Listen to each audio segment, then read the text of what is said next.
আল্লাহ ছাড়া আমরা কারো কাছে ভয় পাই না। হে মালিক, তুমি আমাদের রক্ষাকারী, তুমি আমাদের রিজিক দাতা।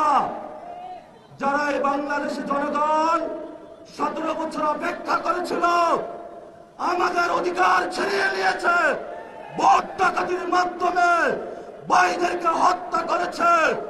আরশের মালিক তোমার মালিকের বিচারে আমরা বিচার রেখে গেলাম। তুমি তাদের দৃষ্টান্তমূলক শাস্তি বাংলার মাটিতে জনগণের সামনে করবে। আমরা আজকে তোমার মসজিদের সামনে বিচার রেখে গেলাম। বাংলাদেশের মানুষ হতাশ হবেন না। লা তাহজান ইন্নাল্লাহা মা'ানা, আল্লাহ আমাদের সাথে আছেন।